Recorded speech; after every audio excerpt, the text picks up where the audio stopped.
Good morning, everybody. Good morning. So we are the Aquaponics team. So we are a member of the Center for Sustainable Development here on campus, and this semester our project has been to get the island school to be 100% lettuce secure year-round. So my name is Caroline. My name is Anna. My name's Gray. I'm Julia. I'm Amy. I'm Holden. And I'm Ava. So we're going to start with some statistics. Agriculture uses 70% of our global freshwater supply. In the past 200 years, we have lost 87% of our topsoil, and by 2050, which is only in 30 years, our global population is estimated to rise to 10.5 billion people. So with this exponentially rising population, our diminishing water resources, and our limited arable land here on this planet, we're going to need to look at some alternate methods of farming because our traditional methods will no longer be allowed or will no longer be able to sustain our population. On a more local level, Eleuthera and the Bahamas, because they are islands, rely really heavily on importation for food and for foodstuffs, and this has a really large carbon footprint. The islands themselves are mostly composed of limestone, which is really basic and not a lot of food can grow in it. And it also, there's a big lack of nutrients in the soil. So it makes sense that islands like the Bahamas would want to consider some alternate methods of farming. Here on this island, or in our campus, we use aquaponics. So what is aquaponics? Aquaponics is an alternate method of farming that combines aquaculture and hydroponics. Aquaculture is the raising of fish, and hydroponics is farming with only water. So how can aquaponics help address some of these issues that we have? Aquaponics, because it is a recirculating system, reuses the water, so it uses significantly less water than traditional agriculture. Aquaponics also does not rely on the use of soil because it can use virtually any substrate.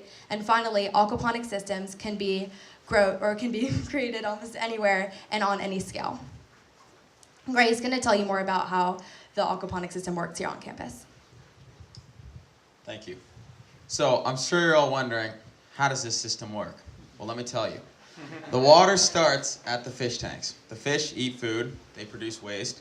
Now this waste goes into the water, and the swirl filter gets a lot of the large stuff out. We take the large amounts of waste, most of it comes out, and through the swirl filter, we take it in a bucket and we pour it outside the aquaponic system in grow beds out there, and it's really nutritious for the tomatoes and stuff that grow out there. But this ammonia-rich water then has to travel through the biomedia bed because ammonia is really bad for the lettuce and it's not nutritious at all and it kills it. So the biomedia bed that holds good bacteria creates that ammonia, or it takes in that ammonia and turns it into nitrites, which then go into nitrates. Now these nitrates are really good for the lettuce. So the water then goes to the distribution box where it spreads out to all 5 different grow beds.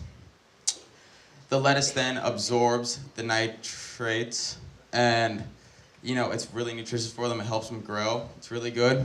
And then finally, the water goes to the lowest point of the system, which is the sump tank, where it is finally pumped back up into the fish tank, and the whole system starts over again. Thank you, Gray. So I'm sure you're wondering what we're doing this semester for our research. Well, in the past, we've seen a historic rise in the temperature of the aquaponics fish tanks in the summertime. In this figure on the left, you can see this data is from 2018. The temperature of the aquaponics fish tanks rises dramatically in the summer months, and in tandem with that, the lettuce production falls dramatically. Now, our goal for these coming ages is for the aquaponics to be 100% lettuce secure in the Island School campus. And in order to do that, we wanted to find ways that we can cool down the system. Now, we want to increase or decrease our import reliance for Island School and then increase the lettuce production in order to be more food secure. And in order to do that, we have 3 different experiments and 2 different controls. So we have 5 grow beds overall and 3 experiments implemented. We have the chiller, the shade, and the misting system. And we have an 8-week cycle where we have the lettuce growing for 8 weeks, and then we harvest and data collect at the end of those 8 weeks, and we're measuring the average root and lettuce length and weight. Now, the first experiment is the chiller experiment. We predicted that the temperature would remain annually consistent at 25 degrees Celsius. We found this number by looking at a 1998 study from Cornell University, where the 25 degrees Celsius was found to be the most optimal temperature for the water system in an aquaponics system. The benefits of this system to use the chiller implemented throughout the entirety of the aquaponics system. It's not just on one grow bed. We found that this would make the tilapia in the system less stressed. Tilapia are really resilient fish, and that's one of the reasons why they're used in an aquaponics system, but they're still animals, and they get stressed out if they see large variations in temperature. So one of the reasons why we implemented the chiller system was to make sure that temperature was really consistent at 25 degrees Celsius, and we hoped that this would see an increase in lettuce production. Thank you, Julia. In our research, we also implemented the shade experiment. The purpose of the shade is to decrease UV exposure. If you look at the picture on the right, the shade on the left is a 50% shade, which is our control for the experiment. And then the shade on the right is 90% shade, which we use in our partial coverage plan. In our partial coverage plan, we have 90% shade from 10 a.m. in the morning to 3 p.m. in the afternoon, when the sun is directly above our head. And then for the rest of the day, we have no shade over the grow bed. In our measurement section, we observed the condition of the lettuce. We also calculated the average root and lettuce weight to better analyze the survival rate of the lettuce. And then throughout this process, we look at 160 cups over the 8-week cycle. And overall, we hope to see a benefit in lettuce production, especially in the summer. In our research, we also implemented the misting system. The purpose of the misting system is to decrease ambient temperature. If you look at the picture on the right, this is our grow bed number 1. The wooden structure above the grow bed is our misting system that we constructed with the facility team. And because our constant communication with our consultant, John Reed, who has been working on a Egypt-based aquaponics system, suggested that for our system, to benefit our system, we should turn on a system when the air temperature reaches 25 degrees and above.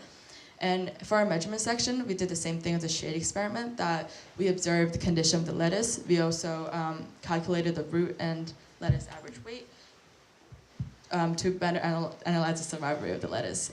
Overall, we hope to see a benefit in our lettuce, especially in the summer, to have our lettuce secure all year round. Okay, so for our chiller experiment and the results, we unfortunately only got our chiller recently, just due to the fact that we're on an island in the shipping process. There's a lot of complications with that. So on this graph, as you can see, there's 2 different lines. The green line is actually the water temperature from last month, and there's large variations in the daily temperature, ranging from a 1 degree change all the way up to a 4 degree change, which really stresses out the tilapia, because anything above a 2 degrees change, they stop eating as much and they won't grow as well. And this line in blue is with the chiller installed, and as you can see, it's maximum 1 degree change throughout the day. And with the chiller installed, we're hoping to see more consistent growth throughout the year, as well as no drop-offs, including during the summertime when we normally would see one. And we're also hoping that with the chiller and more consistent temperatures, we'll actually be able to increase lettuce production. For the shade experiment, on the right, we have the partial coverage plan shade, and then on the left, we have the control.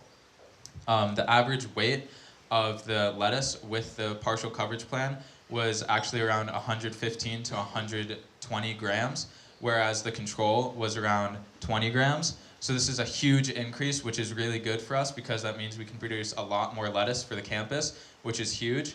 And as the experiment did so well, we actually changed all of the shade over all 5 grow beds to the partial coverage plan, just to see how we could increase our lettuce even more. And just with the short time that it has been implemented on all 5 grow beds, we have seen an increase in lettuce production, which is really good. And then for the misting results, this graph is actually a little skewed. On the left is the control, and on the right is with the misting system. And just one thing to note, this graph only goes up to 30 grams, whereas the other graph went up to 150. So compared to the shade experiment, this did not do as well. And also, the misting experiment appears to have done better than the control, but using qualitative data as well as quantitative data, we noticed that the lettuce was actually rotting on the tips, which is something called tip burn. It was also spotting throughout the entire leaf, and it was a much lighter green. And these are all signs of unhealthy lettuce. And because we are part of the food security team here at the Island School, we had to stop the experiment early, which is another reason why this graph is a little skewed. And we had to continue to provide lettuce for the kitchen staff, so we had to stop this experiment entirely. And it was much earlier than we would have liked to stop it. Thank you, Holden. Alrighty, now where does this leave us? Well, the Aquaponics team is now really proud to announce that we are now 100% secure in lettuce.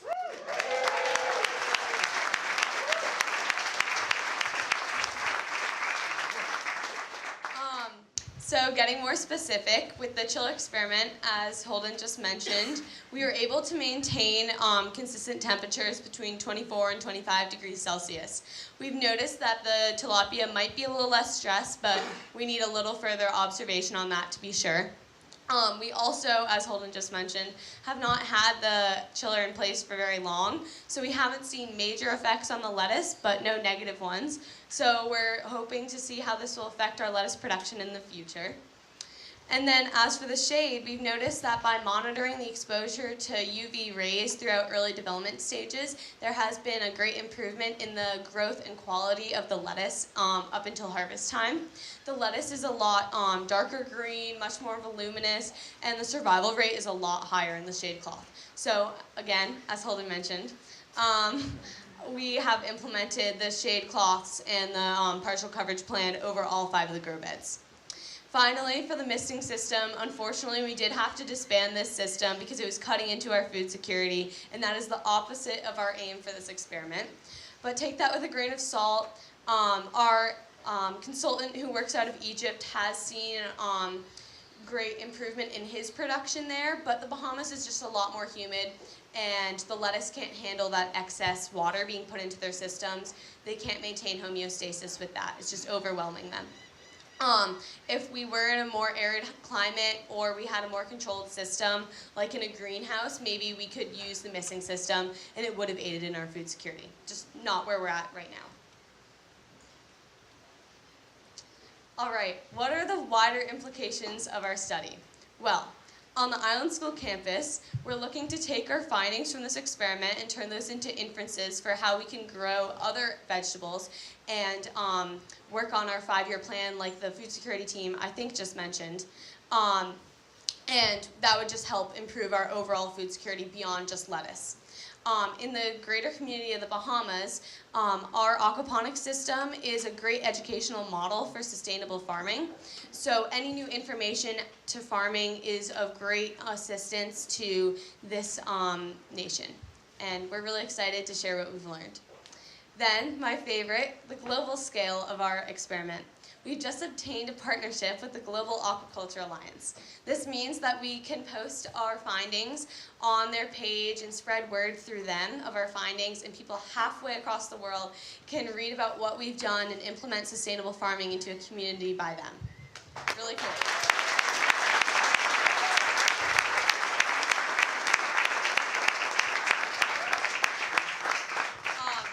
Throughout the course of this experiment, we've had a lot of help from outside sources and within the Island School community.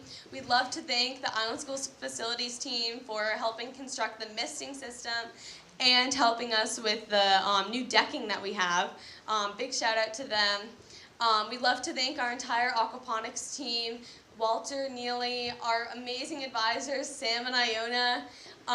We'd also love to thank John Reed and Tom Stack, who were both consultants, one out of Nassau, one the one I mentioned out of Egypt. They've been of great help throughout this process, giving us advice. Thank you so much. These are we're excited. Let us know if you have any questions.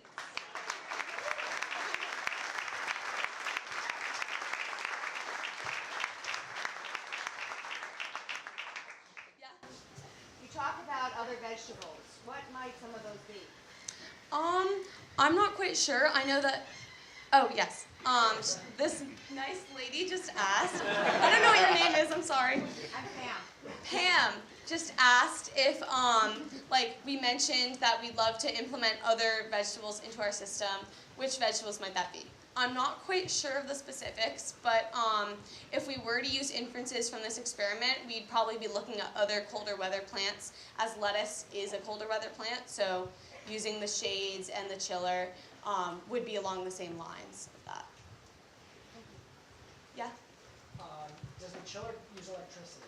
And if it does, how do you balance out the electricity versus the benefits? Okay, thank you for that question. He asked if the chiller uses electricity and how we balance out the benefit versus the cost. So the chiller does use electricity. It's hooked up to the solar panels that we have actually right above the system. And it's set to only turn on when the water temperature reaches a certain temperature. And then it turns off when it's no longer needed. And it does obviously cost money to run. However, with the cost-benefit analysis, we're still in the positive range, so it's still worth it for us. What do the tilapia eat, and how does that affect the food security equation? That's a great question. You asked what the tilapia eat, and they eat fish, like fish feed that we have to buy. I'm pretty sure we buy it in bulk, so that helps with the price, but that is one of the things that we are trying to look towards, but we don't really have any like solutions right now. I can add more on to that. Ideally, one of the things we'd like to see in the future is possibly being able to grow some sort of food that they can eat and reduce those down to pellets. So in making sure that aquaponics system is a totally closed looping system, we'd hope to be able to decrease the import reliance of the fish feed that we have, because we have to buy that from outside of the local area, but hopefully in the future we'd be able to create some sort of pellet that they can eat. Yes? You talked about misting and how that didn't help you. Now I know like airflow with carbon dioxide, things like that, with a lot of sunlight, it can make a difference too. Have you thought about any other things to add to your system? As opposed to not only shade, but if there was more sun, you add more air, things like that? Thank you for your question. The question that was asked was just about if there are any other testing or experiments that we are thinking about implementing on the system. I think for right now, that's a great question. For right now, we don't really have the need to think of any more experiments, since we are looking to be 100% lettuce secure, and we've already kind of completed that. But I'm sure that there is area for further exploration in the future, and we can definitely talk to our research advisors about some of the ideas that they've had for the future and get back to you if you'd like. Yes. Do you grow only one kind of lettuce, or do you experiment with different kinds of lettuce? Great question. The question that was asked was if we only grow one type of lettuce. The lettuce we grow is, I believe, Tropicana lettuce. In the past, we've had 2 to 3 other types of lettuce that we've grown, but we've seen that Tropicana is the best for the aquaponics system just through past research. Yes, back there. Is anyone else on Eleuthera doing aquaponics? Do locals want to come and see what you're doing and try to replicate it? I think ours, okay, the question was if our system is like one of the only aquaponic systems on Eleuthera. I think ours is the only one that's like open to the public, and it's like the most like producing one. There is some stuff in Nassau.